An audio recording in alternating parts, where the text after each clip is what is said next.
Sahana Bhavatu Sahanau Punaktu Sahaviryam Karavavahai Tejasvinavadhitamastu ma vidvishavahai. Om Shanti Shanti Shanti.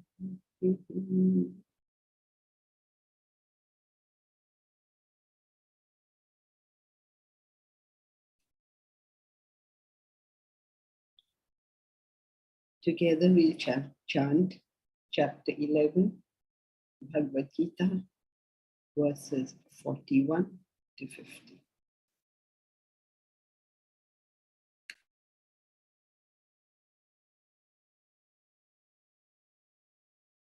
Sakheti matva prasabham yaduktam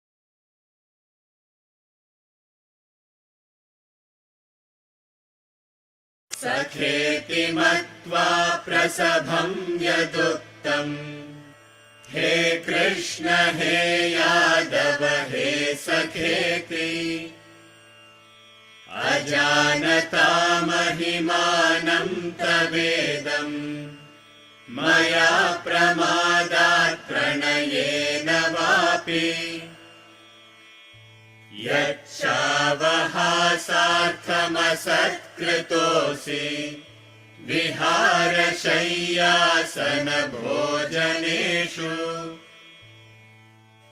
Ekothavaप्यच्युत tatsamaksham Takshamaye tvamahamaprameyam Pitasi lokasya characharasya Tvamasya pudyascha gururgariyan Natvatsamostyabhyadikah kutonyaha Lokatrayepya pratima prabhava Tasmat pranamya pranidhaya kayam Prasadaye tvamahamishamidhyam Piteva putrasya sakheva sakhyuhu Priyah priyayarhasi deva sodhum Adrishta purvam hrishitosmi drishtva Bhayena cha pravyathitam mano me Tadeva me darshaya deva rupam Prasida devesha jagannivasa Kiritinam gadinam chakrahastam Ichhami tvam drashtumaham tathaiva Tenaiva rupena chaturbhujena Sahasrabaho bhava vishvamurte Shri Bhagavanuvacha Maya prasannena tavajunedam Rupam param darshitam yogat Tejomayam vishvamanantamadyam Yanme tvadanyena na drishtapurvam Na vedayajñadhyayanair na danaihi Na च क्रियाभिर्न तपोभिरुग्रैः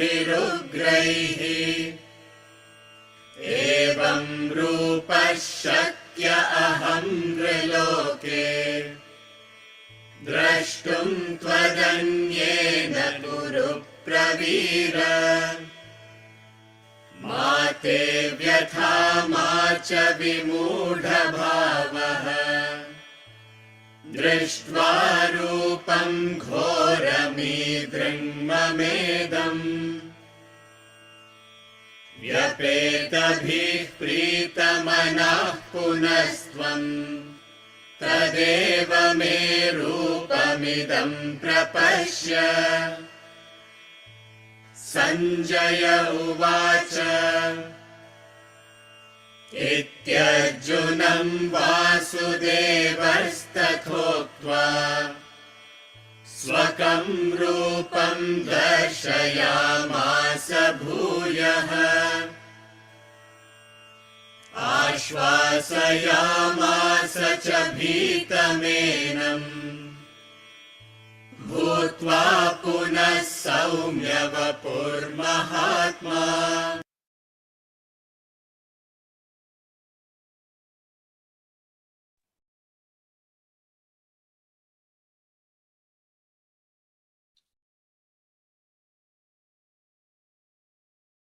Often we go through life and meet people or incidents, and we don't completely understand the significance of those things. Even when you study, you might find that you go back and you study something again, and you read a book again, and you see things that you had not seen before. And you really don't know, how did you miss the significance of this particular statement or this particular person or the situation, whatever it is. And that is the situation that Arjuna finds himself at the moment. He has been with Krishna all his life. It is his good friend, his cousin, they're related. As you know, Kunti is Krishna's aunt. So they're related. They've been best friends from childhood. And suddenly now, Krishna has shown him something that he can't understand. It's just like, you learn all these things. Let's say you did the course and then you went back home and you lived a very normal life. And then after sometimes some situation came about, in which case you did what needed to be done and people were able to appreciate your stature suddenly. And they will say, oh my God, I didn't know. I didn't know that you were capable of so much, or you could do so much.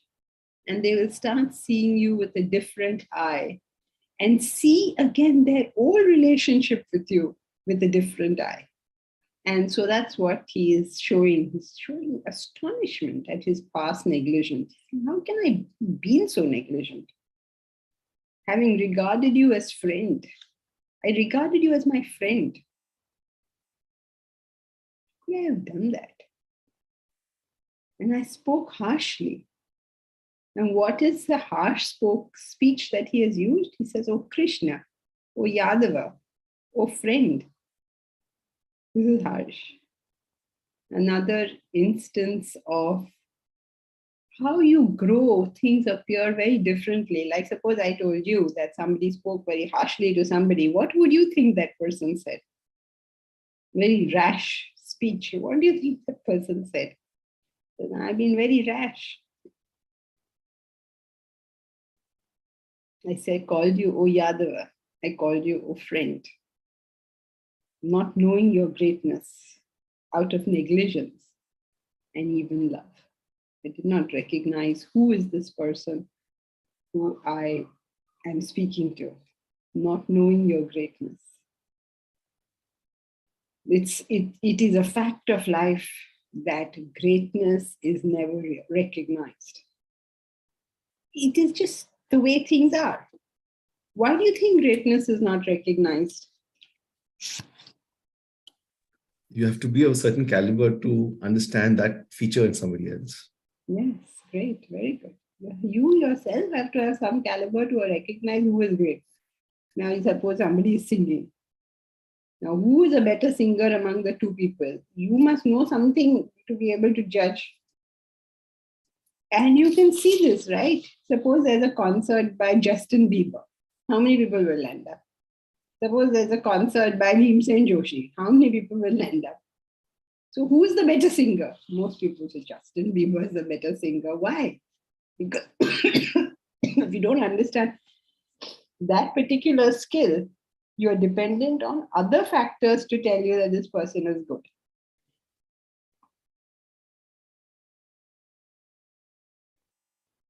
If someone says, oh, he's a great spiritual leader. Why is he such a great spiritual leader? So many people listen to him. Or he does some miracle or some. You depend upon other factors to be able to assess how good that person is. Because we don't know those factors, their factor of greatness itself. So it's just a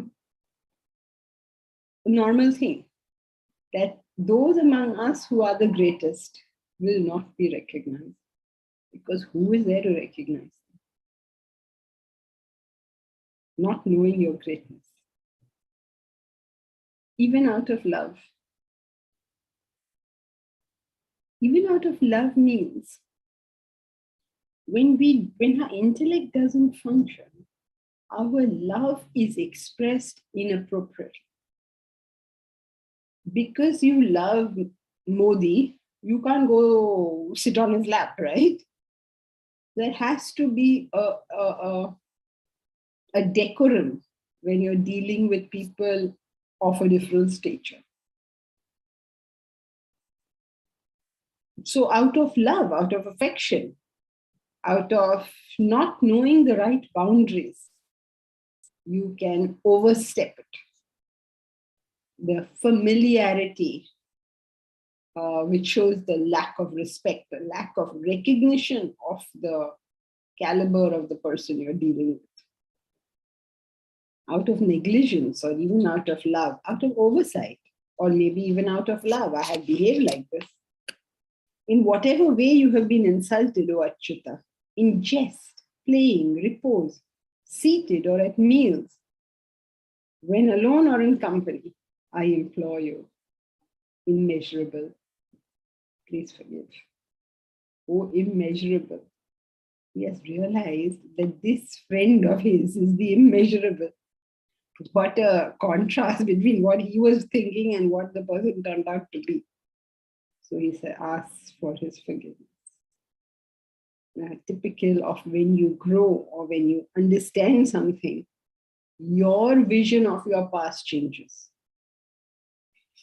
You'll find that yourself, right? After your studies of Vedanta, you may have at that time thought of something as good or bad or whatever you thought of it. And then after your studies, after you've understood a little bit about life, you look back on the same things and they appear different to you. Okay, so this verse is just recognizing his negligence and asking for forgiveness. It's really, what for who is to forgive what?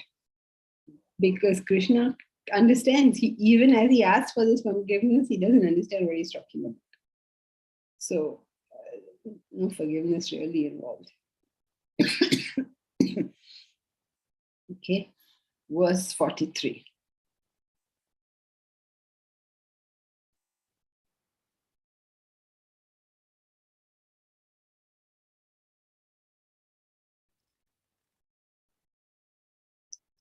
Vitasi lokasya characharasya tvamasya pujascha gururgariyan natvat samosyatyabhidikutonyaha ko lokatrayepya pratipa prabhava.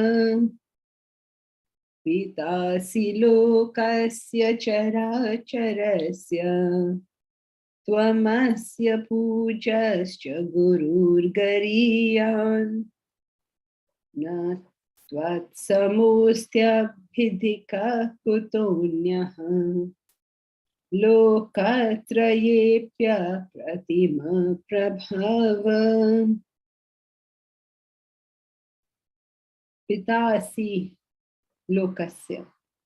You are the father of this world, of the chara and the achara. Chara and the achara means, chara means that which moves. Achara means that which doesn't move. So you can take it as inanimate objects and animate beings, because inanimate objects don't move and animate objects move. Another way you can take the same thing is to take it as beings of this world, some of which don't move. Move means move from place to place, like plants, and some which do move from place to place, like animals and cheetahs, who travel all the way from Namibia, right? Where are these cheetahs come from? Namibia.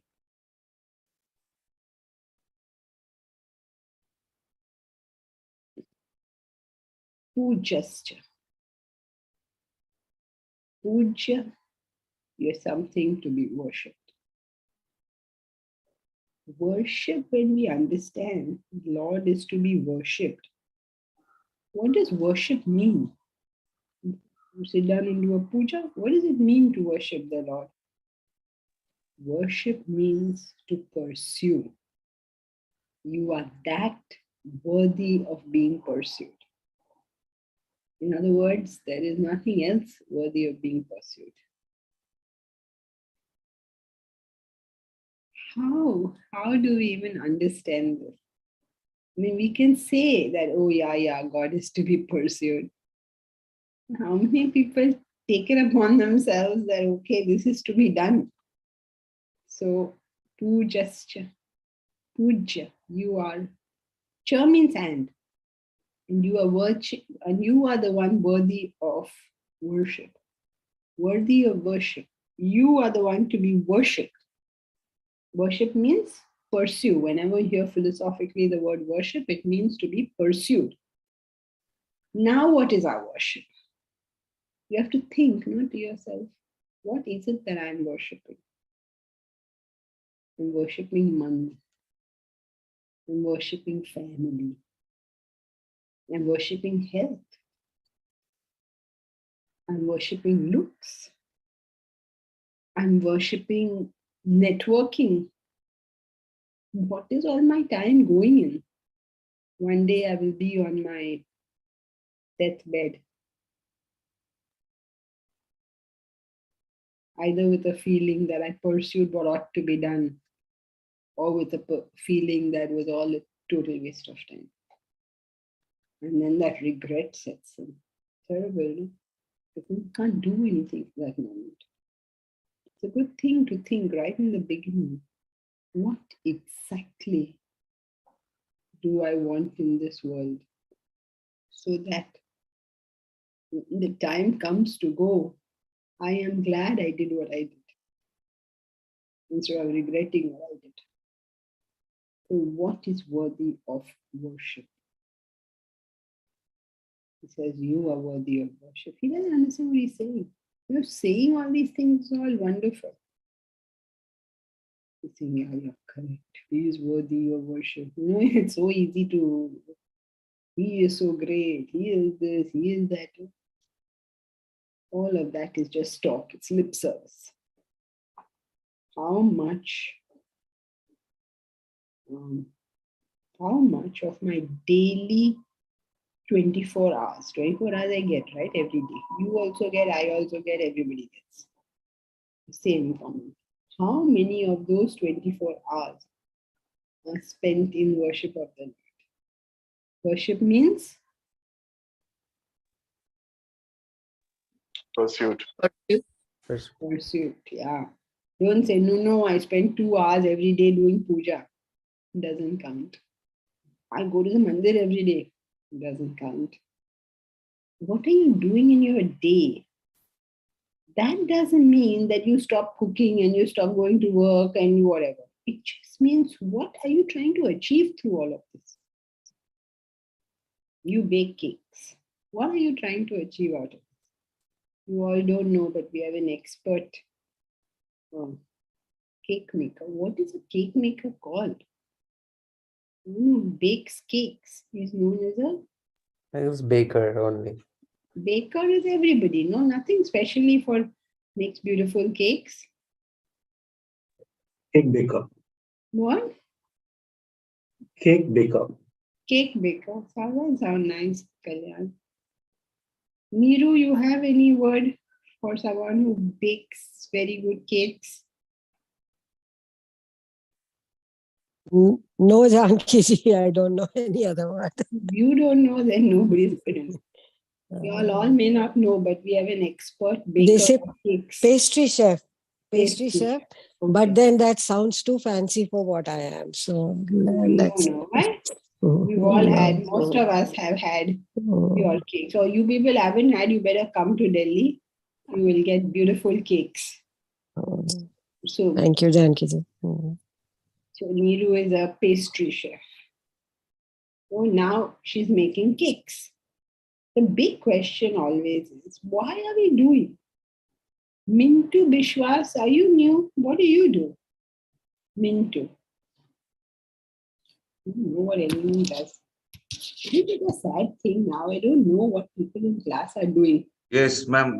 Namaste. Namaste. What do you do, Mintu? I am actually a yoga therapist. Yoga therapist. So you do yoga.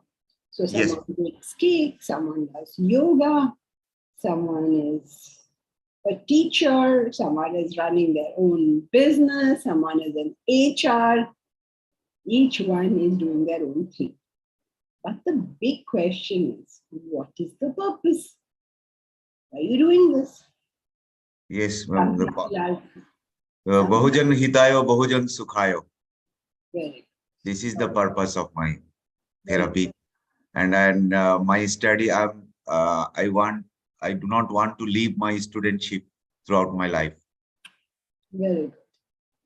Let us hope, Mintu, that you eventually leave your studentship and become the great teacher. The great Thank teacher means a realized soul. Anybody can be a teacher, that's not a big deal, but to be a realized soul. The reason we do all of this is in the pursuit of the self. That's what he's saying. You are to be worshipped. That everything I do, Bahujan Sukhaya, Bahujan Hitaya, for everybody I want happiness, for everybody I want their welfare. But for what? Eventually, that I may know the truth. Finally, bottom line. Because if your life is not based in truth in the first place, then what good are we going to do? Truth is always the fulcrum of goodness. Cannot do any good unless you know the truth. In fact, you'll attempt to do good and may end up doing something. That is why in English there's a saying. Tell me which saying. The path to hell is paved with goodness. Very good. The path to hell is paved with good intentions. The path to hell is paved with good intentions. So, wanting the welfare. I mean, everybody who comes to a class such as this will have it somewhere in their heart to do the world good. Otherwise, why would you be coming to a Gita class? We have all these vague notions in our head. We should do good to others. We should be good. We should be healthy. We should be whatever. We have all these vague notions floating around. We have to channelize them all into the pursuit of truth.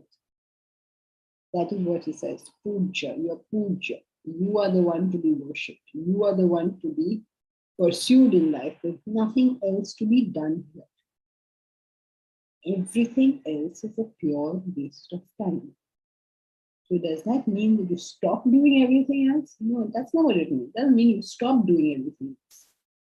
It means that you do whatever you do with the intent, with the purpose, with the eventual goal of reaching that higher truth, of reaching Turiya, of reaching realization. That is what the concept of worship means, to pursue that thing.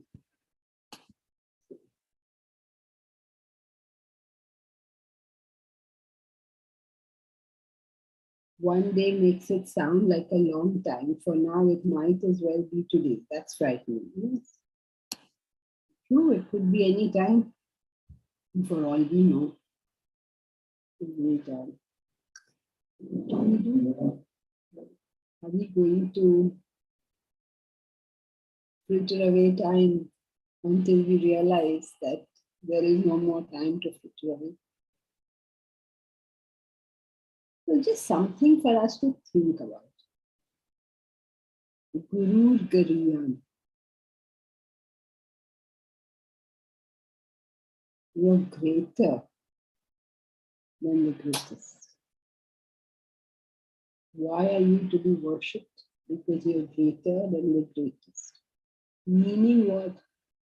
Whatever you want in this world. Suppose you say, I want to earn money. To think of the world's most rich person. Guru Gariyan, richer than the richest. Suppose I want to be a very loving person. I want to have love and transact with a lot of love. And think of the most loving people. I don't know who. Leila, Majnun, whatever. Whatever you think is greatest in love. Guru Gariyan, greater than the greatest. Say, I want to get my PhD. I want to get my postdoc. I want to get to be brilliant. Think of the most brilliant person, the most educated person, the one with the most knowledge. Guru Gariyan, greater than the greatest. It's the greatest physical achievement, it's the greatest emotional achievement, it's the greatest intellectual achievement. It's greater than the greatest.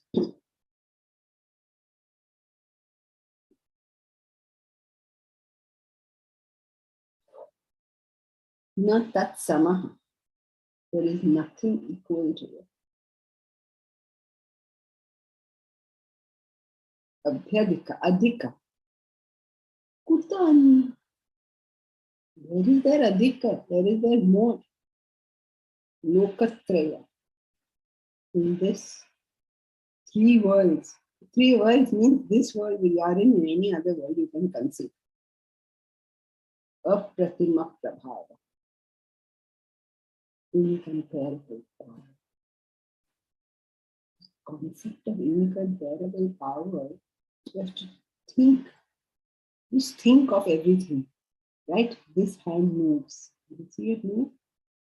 Like that, the heart is pulsating. Like that, all the blood is flowing, all the cells in the body are moving and doing whatever it is that these cells are supposed to do. You don't know, right? None of it you know. Now you're hearing something. Can you imagine all of you are sitting so far away from you? Neeru is in Delhi. Akhila is in Kerala. Where everybody else is. Naeem is in Bangalore. Different people, different places, all over the place. Deep Raj is in Assam. Shilpa is somewhere near Pedder Road. So far away. Each one, you're hearing. Can you imagine how many processes took place? How many people went to work today that we can talk to each other? How is all this electricity flowing and the internet working? Whole internet has to be working for us to be doing this.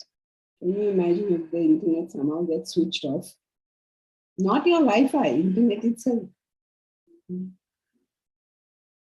And then those air has to be there, no? And that vibrations are coming, hitting your tympanum in the ear, and it's going to your brain. Can you imagine how much is going on? Without the self, none of this will be possible. Now, this is just you and I. The whole planet is functioning, it's all going round and round. And then the whole universe, the whole galaxy, the whole solar system, the whole galaxy, Milky Way is revolving around the central black hole. And then the whole universe, movement, incomparable power. It is by his energy that this whole thing moves. Incomparable power.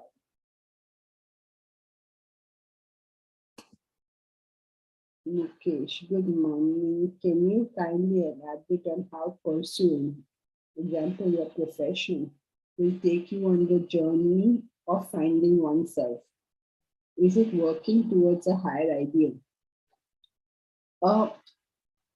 There are two aspects to this, Mukesh. One aspect is in your heart. In fact, that's the only aspect we're talking about right now. In your heart, as you do anything, why do you think of it? So when that reason, when that motivation becomes to know the self, then you're pursuing the Lord. Now, what is the methodology we're not talking about right now? We're only talking about why are you doing it? If you come to this class, why do you come to this class? I think you're a pharmacy, right? A pharmacist business. So why are you running the pharmacist business? In your heart, what do you hope to achieve? What is your bottom? Like each one of us. Kalyan is an HR professional. He goes to work. He does whatever it is HR professionals do. But the big question is, bottom line is, why am I doing it? Am I doing it for my salary? Am I doing it for my family? Am I doing it because I have no option, I have to do it? What, according to me, is the reason for doing it? Pursuit of the self means that in my heart, I am doing it to find God. So we're only talking about that aspect, which is the primary motivation that we have for doing whatever we do. Is that clear? We're not talking at the moment about what is the methodology. Rightly or wrongly, we're not discussing. But why are you doing it? Why have you undertaken that activity? So, for example, sometimes you pursue a profession, for example, because of peer pressure. Because at that point, one did not understand why why you're pursuing a certain profession or why you're doing certain things. And you come to a stage and you think, oh, well, okay, why? I mean, you now start thinking why, that could be even very late in the, I don't know if it's very late in your life, but in my life or anyone else's life, that why did I pursue this? I didn't realize this was not the profession for me. Because a lot of peer pressure is put on in it, not nowadays. Obviously, the children will follow what they like or they want to do. But going back many years back, it was more of a peer pressure. You should be a doctor, you should be an engineer, you should be an accountant, so forth. So as far as this is concerned, I did it for peer pressure. That's the answer as far as this is concerned. Sorry, can you repeat that, please? Sorry. So as far as this is concerned, this point is concerned, then the answer to the question is I did it out of peer pressure. Right. So we have to know what we did. What we did is not so important as what am I doing now. Okay, now we have all made mistakes in our life. Life is nothing but a series of mistakes. There's nothing else to it. What else are we going to do? We are going to do mad things. Only hope is we study and we do less mad things. And we will keep doing silly things. Okay, gone. Now today, what am I doing? That's the question I have to ask myself. I've understood I did it then because of peer pressure. The question is, today, what am I doing? Whatever it is I'm doing. And I have to know for myself what is important for me. Because I should not later on say, oh my God, why did I do that? So let me figure out what is important with the help of knowledge. Knowledge in the sense you'll understand that if I do X, Y, and Z, this is how I'm going to feel in some time. If I do A, B, C, this is how I'm going to feel in some time. Knowledge tells you that, right? The greatest advantage of knowledge is it helps you in predicting.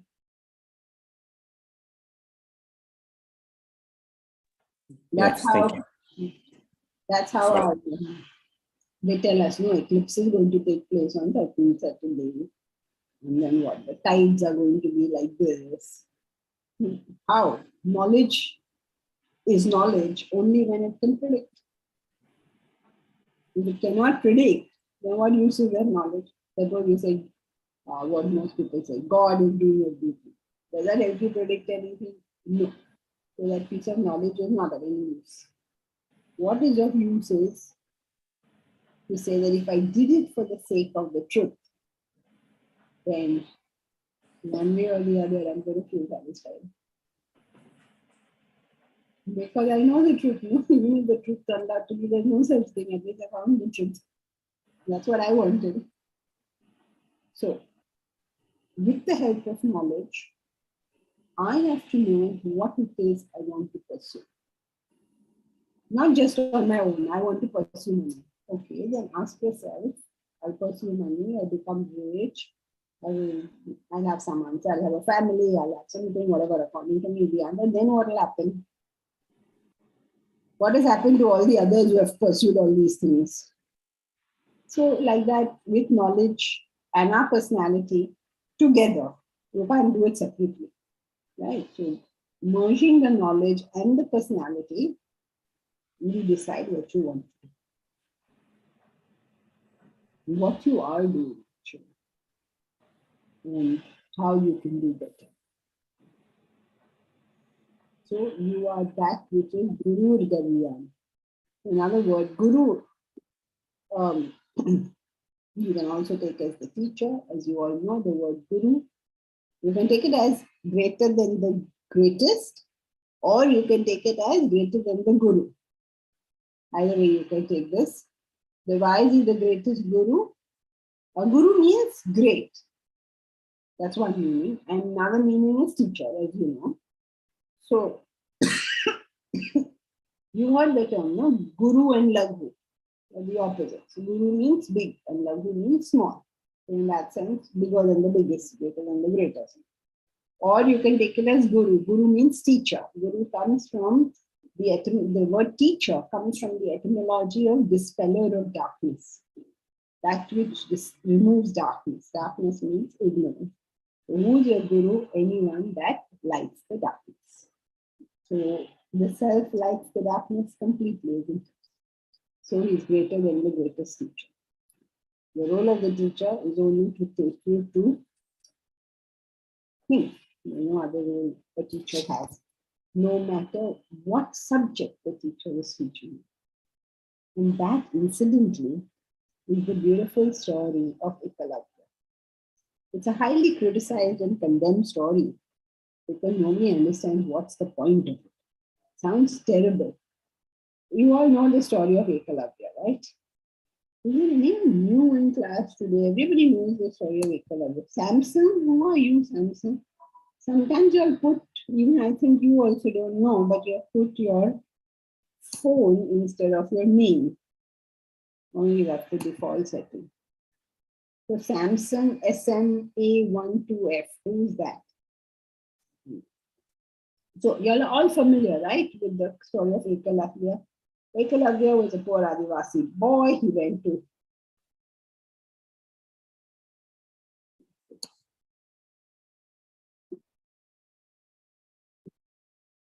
voice is not as clear as it used to be.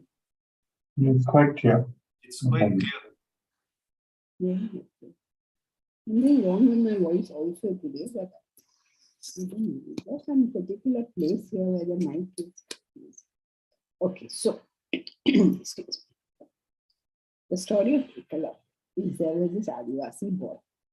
And he approached Guru Dronacharya and asked to be taught Dhanurvidya, the Vidya of the bow and arrow, of archery. So we asked him, who are you? He said, I'm the Adivasi prince. He said, I'm so and so, Ekalavya, the Nishad. So Dronacharya said, I have promised to teach only the royal princesses, the Kaurava princesses. So Kaurava means Kaurava included the Pandavas, obviously, because they were one family. They came to be known separately only later on, but basically the whole clan was Kaurava. So he had contracted into teaching only them. Just like how we contract nowadays, when you work for one company, you're not allowed to moonlight somewhere else. So he had contracted it into working only for the Kauru princesses. So because they had hired him, right? Suppose you hire a teacher and say, you have to teach only my children. If Ambani keeps a teacher only for his children, then this guy can't go moonlighting somewhere else. So he said, no, I'm sorry, I can't teach you. I am supposed to teach these guys. So, because remember, there were 105 of them to begin with, not a small number. So we were just teaching them. But Ekalavya was very dedicated to Dronacharya. He had decided, this is my teacher. He was not like, okay, yeah, ye nahi to aur sahi. He was not like that. He was dedicated only to one teacher. And then he said, okay, if you don't teach me, then he went, then I will learn from you. So he went into the forest, put up a murti of Dronacharya, worshipped that murti, and practiced his archery, and practiced and practiced and practiced and practiced and practiced and practiced and practiced so much that he became equivalent of the great Arjuna. And when he became equivalent of the great Arjuna, as luck would have it, Arjuna came into the forest, all the Kuru princes came into the forest one day and started creating hangama. 105 kids going, what are you expecting going to happen? So there was a bit of hangama. They'd taken their pets and everything was there. All went over there. And then the dog saw Ekalavya practicing and he was barking at Ekalavya. Because even the dog is a dog of the princes, no? They are also like Bhagavad, they're saying, this is our place, who are you to come here? So he was practicing, he was doing his studies. So then he said that this dog was barking too much. So what Ekalavya did is, he made him a mask kind of thing. He shot arrows in such a way that the dog couldn't bark. It didn't hurt the dog, but he couldn't bark, making too much noise. So he sees this mouth. And then this dog got frightened and he went running back. And Dronacharya saw, who has made this net out of arrows in the mouth of a barking dog without hurting the dog and stopping him from barking? I mean, this showed incredible skill, right? So they all trudged off to find out who is this guy. And then they came to Ekalavya. Ekalavya saw his guru had come. So he fell down at his guru's feet and said, thank you. Thank you so much for teaching me Dhanurvidya. Acharya did not know him from Jack Adams. He didn't know why he was thanking him. But, you are my guru. You have taught me everything. So then Dronacharya looked at him and he knew that this guy is better than Arjuna. And his promise was to also make Arjuna the best prince. Okay? So he looked at Ekalavya, he looked at the dog. He said, okay, if I'm your guru, then what is my Guru Lakshana? So Ekalavya said, whatever you ask for, I owe everything I have to you. And he said, okay, then give me your right thumb. You understand what that means? He has to draw that string with his thumb. And so basically, when he asks for the right thumb, he's asking him to give up archery. Not give up, he will be incapable of it. And Eklavya must have been horrified. Can you imagine that? He has learned of his own accord, with his own effort, everything. And now that he has learned it, his guru is almost preventing him from doing it anymore. But he had taken him as his guru. And taken as the guru means now I'm bound. So he said, okay, if that's the Guru Dakshina you want, then that's it. And he took a knife and chopped it and gave it to his guru. This is the story. Now, this story is so criticized. Bapri, everybody with any agenda has taken up this story to show how bad everything about this is. Because we cannot interpret this subject until you learn Vedanta. First you have to learn it, then you talk about what it means. Oh my God, this is how they have treated the outcasts, this is how they treated the tribals, this is how bad they were. No, this is how great they were. Because what is the role of a guru? What is the role of a guru? The role of the guru, no matter what subject he's teaching you, is to take you to the self. Every knowledge that we learn is supposed to take us to the self. Otherwise, that knowledge is useless. That is why even in the Western academic system, the top degree is called doctorate in philosophy. You can do any subject, it doesn't matter. Your degree is in philosophy. Because all knowledges have to be there. Every knowledge is supposed to be there. Now, when you when he asks for the thumb, okay, he has looked at that student. What is the student? Where is a student who has brought all his thoughts to just one single thought, archery? And now when he asks for the thumb, that last thought, he drops. And that's his realization. He takes him all the way to self-realization by asking for that last, just his last thought. He brought him to one thought. So, what is the role of a teacher? Only to take you to realization. The teacher has no other role in your life. Only to take you there. And the greatest teachers are those who know how to do this. No matter what the subject is, it doesn't have to be through any particular subject. Because the theory you all know, you have a lot of thoughts, you bring it to few thoughts, you bring it to single pointed thought, and then you have to crush the single pointed thought into nothingness. This theory you all are all familiar. He has done all the work and come to single pointedness, and his teacher just helped him go a little beyond. It's all allegorical significance. Okay, don't say, oh my God, I shouldn't have a guru, they'll ask for my thumb. It's all allegorical. And don't say, oh my God, I better not join the course. Deep Raj is thinking, oh my God, I better not join the course at the end of the course. No saying what they'll ask me. Don't worry, it's only allegorical. Nobody's asking for anybody's anything.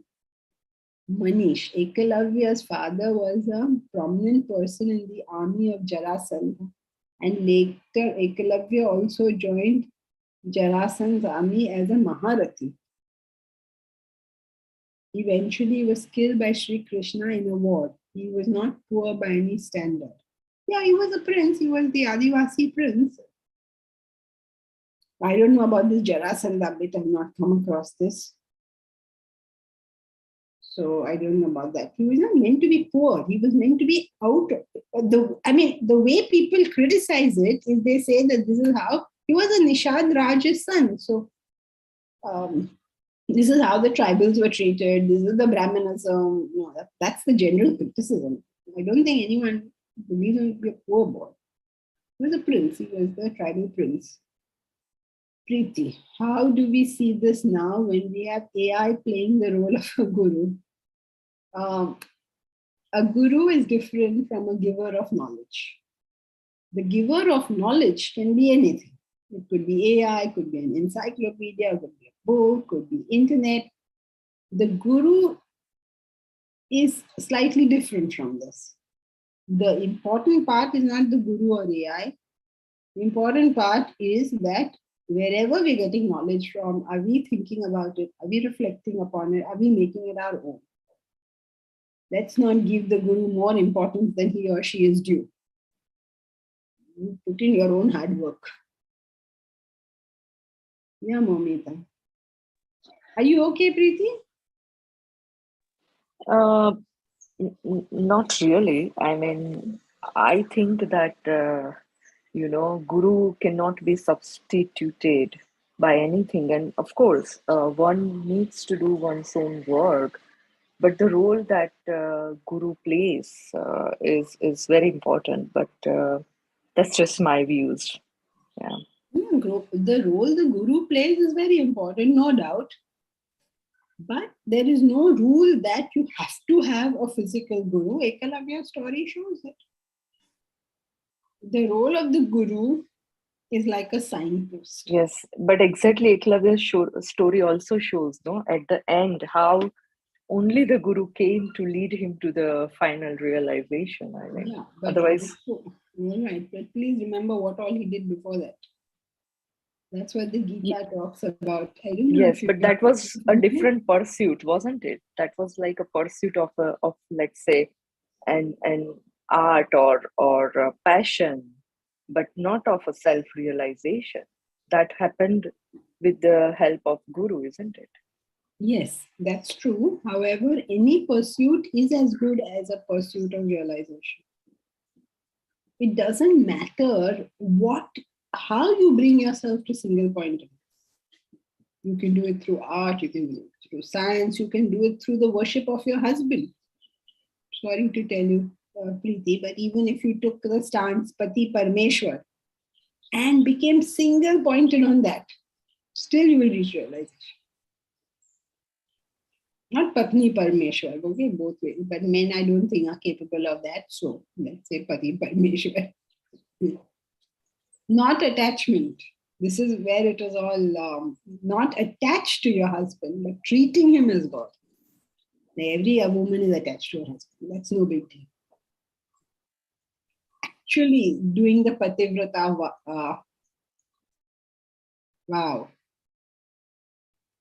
That is, they say in the scriptures, if you are a real Pativrata of that state, you tell the sun to stop shining, it will stop shining. You tell the rains to fall, the rains will fall. Now, don't take all this seriously. What it means is you realize the self, you become that incomparable power.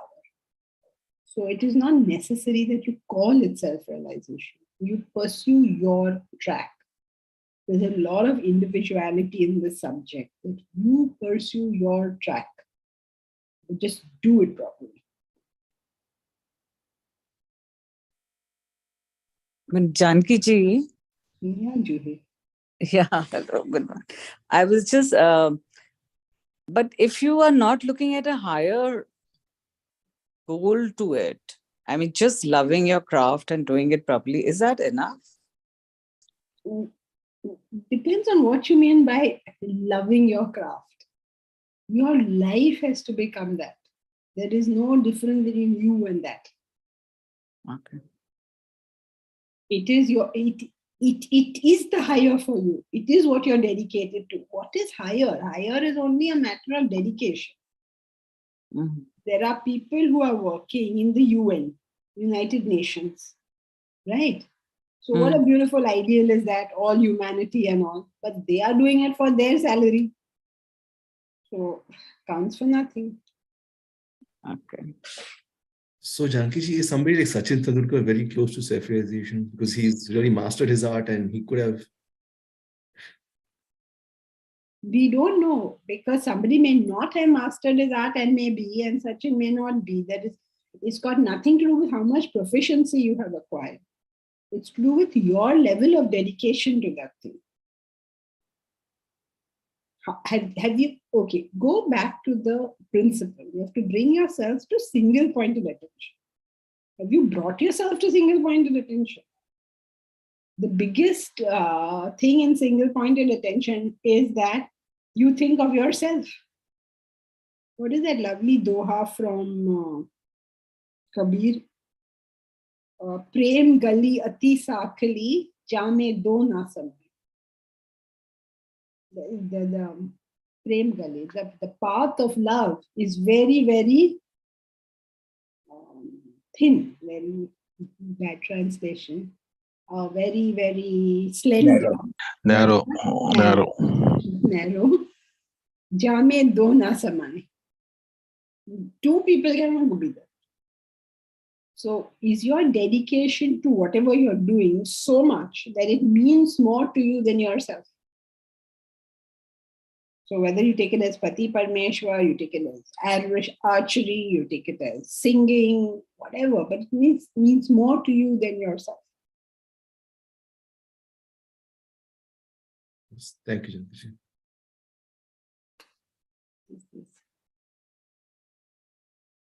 Yes, Meera, it is subjective how you choose to do it. That's why even in the course, we're trying our best to allow everybody to do projects through their own nature, so that they are given the chance to grow up in the way they are, instead of us superimposing something on them. Yeah, Momita, please go ahead. You've been quite patient. Yeah, Janki ji, I was actually, the story of Eklavya has really bothered me for a long time. So that's why this really makes sense to me now. But am I correct in thinking that the biggest takeaway from this is that knowledge is taken, not given, and that mastery is the key to self-realization? Yes, and the role of the guru is the role of a teacher is to take you to realization. All three. So mastery over any one thing, like over your Swadharma, whatever it is. It's not so much mastery as dedication. We give a lot of emphasis on being good at something. Being good at something is only a byproduct. More important is your dedication to it in terms of your caliber as a person. But then wouldn't you be a master at it? For example, Kabir's poetry. Yeah, most likely you will be, but the yardstick is not mastery, the yardstick is dedication. Right. Okay. Yeah. I also just wanted to point out that when you see a dancer like Kelucharan Mahapatra, you feel that, you know, he's so dedicated. It's almost like when you see his performance, you feel like you're seeing something divine. But you don't get that same sense from other performers, you know, however competent or brilliant they are in their rendition. Yes. I mean, I don't know about the person you're referring to, but yes, you will be, or you will see that in certain performances of classical music or whatever. It's a very technically perfect rendition, but doesn't touch your heart. Right. Thank you. Kalyan? Yeah, Janki, I have two questions. One is, how do you reconcile the pursuit of self in whatever you're doing with the fact that a bhakta needs to have 35 qualities and jnani needs to have another 20 qualities? So that is number one. Number two. Wait, let's finish this now. Okay. The bottom line of this 35 qualities and 20 qualities is that you have worshipped something. In the case of the bhakta, he wanted to have something more concrete. In the case of the jnani, he was okay with abstract. But what gives you those qualities is the fact that you have pursued it. Those qualities are the outcome of that pursuit. They are the byproduct. In fact, they are, what should I say? They're the consequence of that pursuit. And if this consequence doesn't come about, then that pursuit is not correct. Okay, you're saying the pursuit leads to those qualities, not the other way around. Yes, because how you cannot practice love. Love is something you have or you don't have. You cannot practice detachment. It is something you have or you don't have. So that when you are dedicated to your ideal, whatever it is, whether abstract or concrete, you will achieve this. See, that it's an easy thing really. How do you love people? What makes a person love anybody? I mean, not a person. How does love arise in our heart? It is only by the process of reduction of selfishness. As selfishness reduces, we can care for a wider section. When selfishness is very high, we can care only for a very few people because very few people are going to cater to our desires. So the vast majority is not catering to us, so why would we care about them? But as we become unselfish, so that means when you're pursuing something nobler, you start thinking less and less about yourself. Your own self becomes less relevant in your eyes. So love is the natural outcome. Okay, Janki. My second question is partly answered, but still, for example, even if you take that stance, not to cultivate those qualities, even one of them, like neither rejoices, hates, grieves, or desires, that itself is a huge thing. Forget 35. So that's something which is bothering me still. Yeah, you don't cultivate any of those qualities. You only see how much of them are currently there. So that you know how much of the journey you have to still undertake. You don't have to cultivate those qualities. If you get even one of those 50 qualities, 35 plus, no, 35 plus 20, 55 qualities. If you get one of them, you'll realize so. One of those? All the others are automatically there. So you don't actually do anything to the quality. You have to look at them as the dashboard of your car. If some bright light is shining over there, you don't go and fix the light. You go and open the bonnet and check ki yahan kya ho raha hai. That is encouraging because it was seeming very insurmountable otherwise. Yes, we all feel like that when we read it, Kalyan. Yes, we work on ourselves and the consequences will be the growth. If our eye is on the growth, then the work on ourselves will be.